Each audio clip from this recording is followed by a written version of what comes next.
this is Mike Tyson. You listen to the XY show, and I think you'll enjoy it. It's going to be ecstatic. The opinions expressed on the X and Y show are the sole opinions of the host.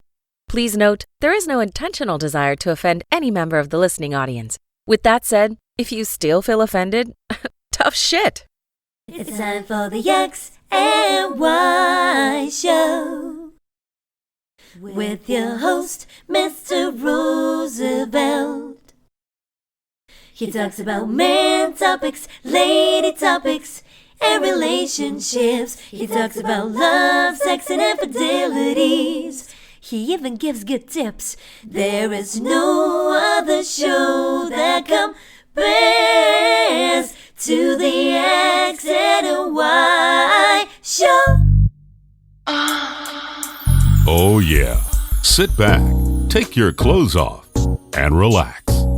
It's time for the X and Y show, where real relationship issues are talked about and addressed. The only place on the planet that tackles the topics that everyone wants to talk about, but no one is brave enough to address. Nothing escapes X and Y, baby. Now, here's your host, Roosevelt Colbert. And greetings. Welcome to another segment of the X and Y show, and I'm your host, Roosevelt. Well, last week, if you are a regular listener to the X and Y show, you realized that I did not produce a show. There's been a lot going on with me and my hand. For those of you who know, I took off a couple of weeks earlier for a trigger finger surgery, which is minor, pretty much. Basically, where they releasing the sheath in the fingers so you can move freely again. There's something within the tendon that prevents the finger from going all the way down, but that's a minor surgery. But what happened to me about 3 weeks ago now, I was putting on my shoe, and you know how you use your big finger or your index finger to pull that back lip up in your shoe. So I was doing that. I was using my middle finger, the same that I had the trigger finger operation on, but it was like 96% healed. You know, I could make a fist, and so I thought everything was cool. So I was pulling up the back lip, and I heard a pop, right? And if my finger got hot, it didn't hurt too much, but it just like I knew something had happened, and I couldn't bend it. I couldn't bend it halfway, and then later on, I guess when the inflammation went down, I could bend it except at the top. And I said, well, something's going on. You know, I got to get this checked out. So I went in and talked to the hand surgeon, and he said, I don't know what's going on, and I have to do an MRI. So when he said that, I was like, oh, shit. When you do an MRI, that means, something's messed up. So I did an MRI, and it came back where I had the tendon in my middle finger, the top of the finger, the tendon came unattached from the finger. And, once I went to the surgeon, he said, well, this is not minor. I can laugh about it now because, I just went through this trigger finger shit, and I got to deal with this. So he said, the trigger finger is a cakewalk compared to this. So now what we have to do, I have to reattach that tendon to the finger for you to be able to move the top of it again. And he said, this is a long healing process. You have to wear a splint, which I have on right now. You have to have that for about 6 weeks at least, he said. And then after that, and then, of course, the therapy as well, and full recovery probably within 3 to 5 months. So I was like, what? He said, you can get the splint off in 6 weeks, but it still won't be completely healed. At least 3 to 5 months. So he repeated it. I was like, he said, yeah, this is not something that you be well in a couple of weeks or a month and you're done. It's going to take a while. So, I didn't want to be in a predicament where, 10 years from now, I'm like, damn, I wish I would have had it done. I'm still young and I still need that. I couldn't really make a fist without that middle finger going all the way down to the top. And not that I'm a violent person, but sometimes you need a fist. Sometimes you need a fist. And that's my right. I'm right-handed. So, I got to get this fixed. So I had the surgery Tuesday of this week, matter of fact. I was a little worried. I was scared because the last time when I had the trigger finger, they did a local, so I was up and I was awake. So that was no big deal. But this one, he couldn't because it took like an hour and a half, for him to do this. So I couldn't be on the local. So he put me on the general anesthesia. It really scares me.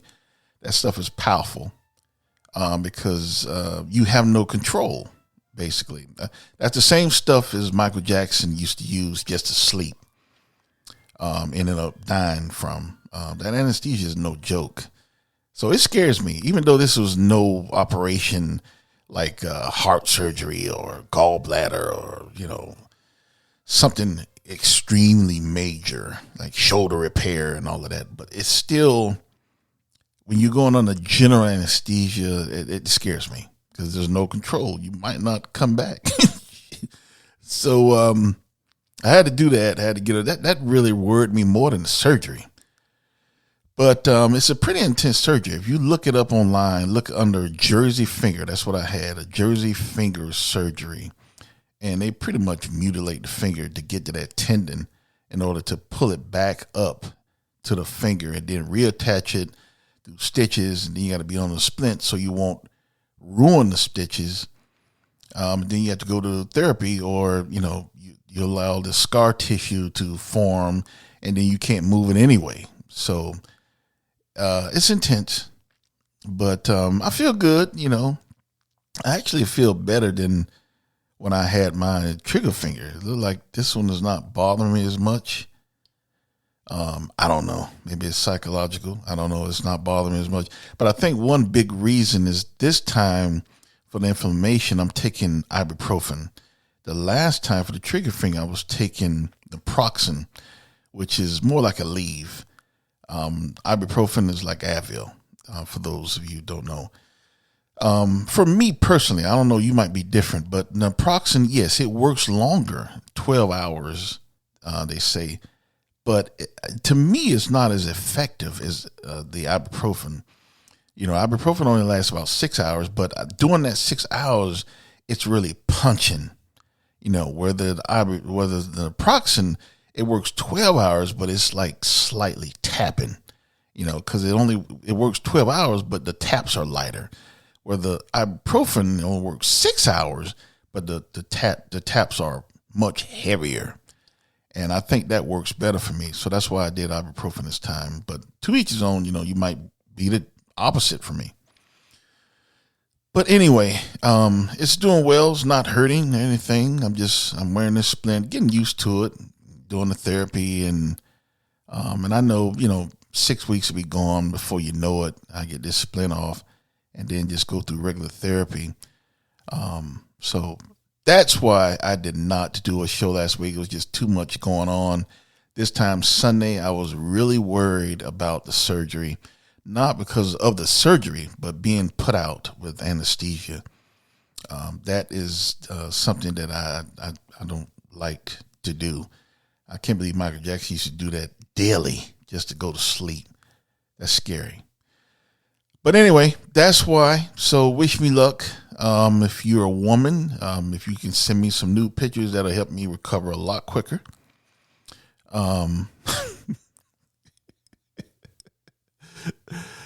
If you're a man, just say what's up. I don't need to see your ass. But that's why. So I just wanted to tell you that.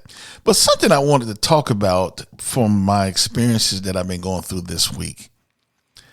And that is being a handicapped person. Right now, I'm not handicapped, right? But I am limited. There's a lot of things I can't do or have to do slower, like driving. I only have my left hand really to drive, cook, or, things that you normally do on a daily basis. And I'm thinking like, I'm not handicapped, but I'm really slightly handicapped because I can't do the things I used to do like I used to do it, right? So I thought about something, there's a lot of people out there who are doing a lot worse things or going through a lot of worse things than I'm going through. There's people who fell off a horse and they don't know if they're able to walk again, There's people who have a certain disease. They have to amputate a limb. There's people who can't see. There's people who can't hear. There's people who can't walk, There's some serious stuff out there. What I'm going through is really minor. But it made me think about the episode tonight, and I want to ask a question to you all who's listening to this. For the single persons out there, would you date someone who's handicapped? That's about a simple question. Would you date someone who is handicapped? And for those, I'm talking about handicap in any kind of way, where you have to basically be a caregiver and take care of them. And that goes for the married folks as well. If a lot of you are going through some things right now, I know I read about this Playboy Bunny, long time ago. She got in a car accident, an automobile accident. Very beautiful woman back in her day. Of course, if she wouldn't have been beautiful, she wouldn't have been on Playboy, right? Very attractive lady. She was married. She had a husband. When she had a car accident, I forget her name, but basically she became, I don't remember if it was a quadriplegic or paraplegic. I don't know. I really believe it was paraplegic, but don't quote me on that. But it was one of them. She couldn't move at 2 limbs, or it could have been 4. But I believe it was 2. I think she couldn't walk again. And her husband left her. He divorced her and left her. That was cold, And a lot of you are saying, what an asshole, what a bad guy, and how could he do that, and blah, blah, blah, blah, blah. And you can't, you can say all you want to say, but you don't know how you would react unless you're in that situation. Like a lot of you can say like, oh, I would never do something like that. Oh no, I would never leave my honey. Oh, I love him. I love her so much. I'd never leave him. But then it happens and you're going through this basically where you have to, there's some situations that have happened to a lot of people where they have to basically stop their lives. And, when I say stop their lives, they have to quit their jobs. They have to do, they can't go hunting anymore. They can't do anything with their friends because they always have to be a caregiver to their loved one. Right? I know some of you know some people like that. They have no life but caring for a loved one. And that's why some of the vows are to worst, to the good and the worst, the good and the bad. Those are included in the vows, not only in the good times of the marriage, but how would you be in the bad times? So it's for the married folks as well. Would you be with a handicapped person? Would you date someone who's handicapped? And you married folks, how do you feel about caring for someone who can't take care of themselves anymore? How do you feel about that? Living with a handicapped person. And that could be anything from an accident. It could be Alzheimer's. A lot of you are dealing with that, or a lot of you know or have parents or grandparents dealing with that, where one of the grandparents are slipping in that, an Alzheimer's state. and the other person literally have to take care of them. So, another good question, if you knew in the future right now, the person that you're dating would develop Alzheimer's, if you knew that they're going to get it 30 years from now, would you continue to date them? So I just want you to think about some things, because a lot of times, things happen in life where we're not prepared to deal with certain situations. And that includes me as well. I always ask questions, and I include myself in the equation as well, because I'm not perfect. I know a lot of you think I'm perfect. A lot of you women think I'm perfect out there. You like how I talk and stuff like that, and you wish you can have my children. But I'm not perfect. I'm not perfect as well. I'm here with you. And I'm going to be honest with you. If I met a woman who is a nice woman, and she just happens to be blind, I would probably have second thoughts in dating that woman. I'm just being real. I'm just keeping it real. A lot of you always, you say, oh man, you're so shallow, Roosevelt. Oh, you're so shallow. You shouldn't be that way. If they're a nice person, what's the difference? And that sounds nice. And a lot of times people always want to say the nice things, right? But they're not being real. And I'm being real. A woman who is blind is not someone that I would actually desire to be with, because I know for a fact that person would have to be cared for in a way that I don't believe that I am capable of doing. I'm not capable of being there like that. That's basically, to care for someone like that. I would have to quit my job, right? I couldn't go anywhere pretty much. It would have to be limited. It had to be planned out. I had to make sure she's with someone or someone's watching her. It changes things because I'm taking care of this person. She's unable to see. So it's certain precautions that I have to take and to be able to leave her alone, basically. I don't know if I'm ready for that. I don't know if I'm capable of doing that. It's not something I would look for. But if we were married already and my wife did something and something happened and made her blind, that's different. I love her and to the worst, right? The vows that we've taken, I would stay there and take care of her as a loving husband. But again, that is so easy to say, and that is the right thing to say, right? But I'm gonna be honest with you. I don't know how I would even react in that situation. If I was that guy who was married to that Playboy bunny, everything was fruity. She was a Playboy bunny, getting all this publicity and, I'm sure making a lot of money and speaking engagements and doing other things for the magazine. Everything was fruity. And then when she got in an accident, she couldn't move anymore. So she needed someone to help take care of her. And her husband was like, I'm out. And a lot of you calling this dude a bad guy.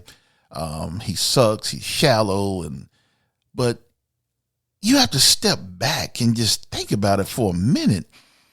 That means he basically had to quit his life, whatever he was doing, and take care of his wife. I mean, when you're paraplegic, there's just things you need help with. Taking a bath, taking a shower, or,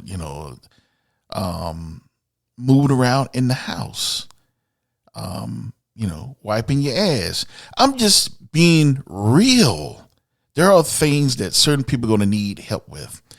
Now, paraplegic, they can probably wipe, but, someone who's quadriplegic, they definitely need help in doing that kind of thing, wiping their ass, taking a bath every day, not sometimes, not once a week, not twice a week. Every day they need this attention, this caregiving. And you ask yourself, are you willing to take that? And I know a lot of you say, oh, yes, definitely. He's my wife. He's my husband. She's my wife. We've been married for 30 years. Oh, absolutely. I will be here. And you might be there for the first year. You might be there for the first 5 years, But will you, at a certain point, get tired of taking care of this person in and out? And you're looking at yourself in the mirror and you're seeing yourself age more than you should be. You're in your mid 30s and early 40s, and you're taking care of this person of the same age. So he or she is going to probably be around for another 30, 40 years. And you're saying to yourself, damn, did I sign up for this? When I said I do, did I sign up for this? Yes, you did. Right? Because that's the vows that you've taken. But I don't care who you are, you would think, like, do I deserve this? Do I have to do this for the rest of my life? This is my sentence to be with this handicapped person. He can't see or he can't hear, or he's losing his mind. He's having Alzheimer's or some type of dementia effect on him or her. He can't walk, or he or she can't walk. I have to deal with this for the rest of my days, 30, 40, 50 years, whatever it is. Any person would think, anybody would think, do I deserve this? Is this something that I want to deal with for the rest of my natural life? So that's what you have to think about, before you call people shallow, before you say that person was unbelievably, not nice and total ass for doing his wife like that, leaving her in her time of need, or any woman that would leave her husband when he needs her. She's a bad woman. She doesn't deserve to live. Somebody needs to do her harm so she can see how it feels. Before you say all of this crazy stuff, you have to think about and step back. Think about how you would feel, how you would accept that certain situation if it happens to you. It can happen to anyone at any time. There's been incidents where the person was totally healthy in 1 minute, the next minute they need care around the clock. Good example. I have a first cousin. I'm not going to mention his name. But healthy dude, very healthy, nothing was wrong with him. He was living with, diabetes, but it was controlled, and he was healthy, he was living with it. He was taking his medicine right, and, he was eating right. He drank sometimes, but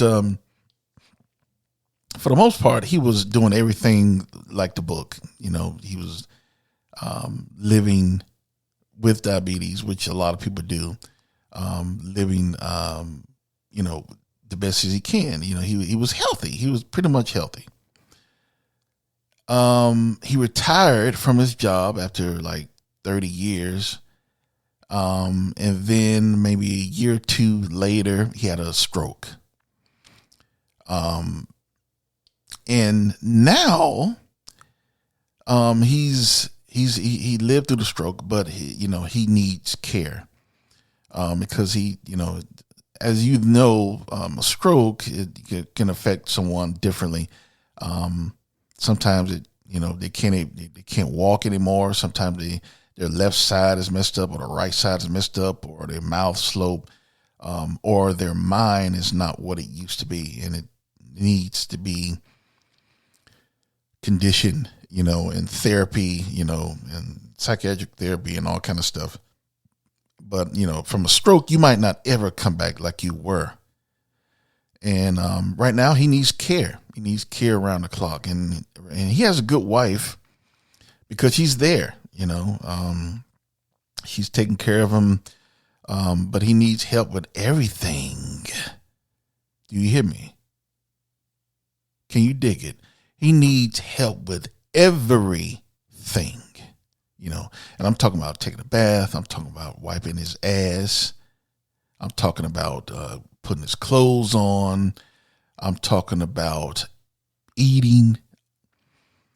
I'm talking about everything he needs help with now. So you see, my point is why I said that, because, 1 minute for her, it was a normal life. They both retired, and now they're going to live their life. They're going to travel, right? They both worked for this, this organization for 30 years, and now they're going to live life and travel and just live off their retirement and enjoy life. Just bought a house, and, everything was looking up, for the next, for the rest of their lives. And boom, look how it changed all of a sudden for her. Instead of laying on the beach or being somewhere in Paris or somewhere in Spain, she has to stay home and take care of him. He can't go anymore. She has to drive him. He can't drive anymore. She has to drive him everywhere. She has to bathe him. He can't bathe anymore. She has to wipe his ass. She has to do almost everything for him because he can't do it anymore. It changed for her overnight, as it can with anyone. So that's why I asked the question to you. If it happened to you, would you stay? How would you feel? How do you think you would handle a situation like that? So this is a question for the people who are courting, just in a relationship and a marriage. If you're courting, would you be willing to be in a relationship with someone who is handicapped? If you're married, if someone became handicapped, would you stay? How would you feel if you knew that person would change in 20 years where you had to be a caregiver? Would you continue to date them and marry them if you knew the future? What kind of person it is who would actually leave someone in that situation? Are they a good person? Are they a bad person? Or are they just human? A lot of questions when you ask one another about this type of situation that so many people right now are going through. A lot of people are going through this. A lot of people had a husband, had a wife who were basically normal the day before, and the next day they had a stroke or they got hit in a car accident, can't walk anymore, lost their eyesight, cancer, there's all kind of things that come to play where it tests you. What kind of man are you? What kind of woman are you? What kind of human are you? Ask yourself, what would you do? Could you take care of a person? Could you be a caregiver? Would you be willing to stay for that person and do everything that they need? Would you be a bad person if you left and said no? Those are questions you must ask yourself. And those are questions that so many are answering right now to themselves who are listening to this very show, knowing that they are taking care of a loved one right now, husband, wife. Is it fair to them to be literally damned for the next 25, 30, 40 years with this person who they're taking care of? Did they actually sign up for that? Did the vows actually mean that? Those are some deep questions. Deep questions we all, including myself, must answer.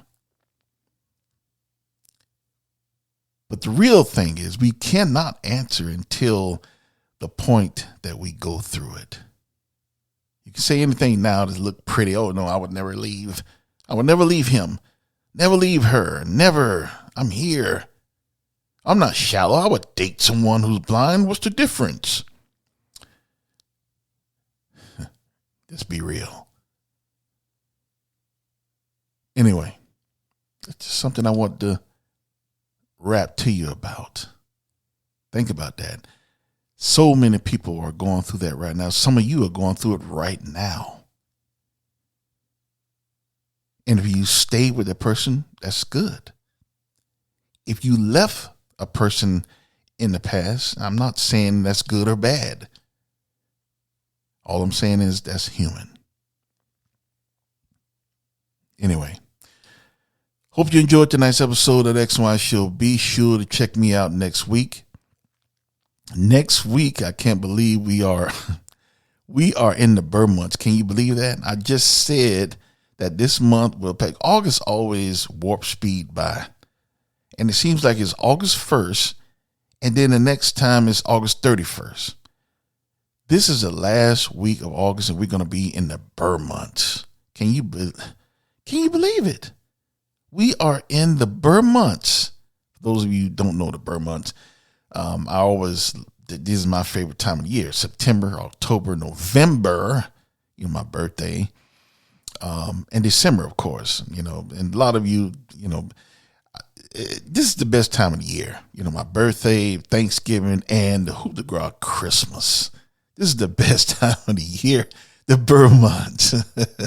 So this week, we are going into the Burr. This is the last week of August. Can you believe it? Anyway, so be sure to check out any old episodes that you may have missed. I'm a part of social media. I'm on Tumblr, Twitter or X, whatever it's called. Instagram and Facebook. You can find everything on my website, which is www.thexyshow.com. You can find everything there. I was in the mix of getting my store ready, and then this stuff happened with my hand, so that might be delayed a little bit, but it will be up before October, that's for sure, because I'm right-handed, and it's kind of hard to do a lot of things right now with my left, because, so that might have to wait a little bit until I get the splint off. But other than that, everything is there. So be sure to check me out. Be sure to leave any comments, anything that you would like to say to me. I will definitely read them. Without further ado, I hope to see you next week. And I thank you for joining me. And I want you always to know you cannot have lust or love without X and Y. Later.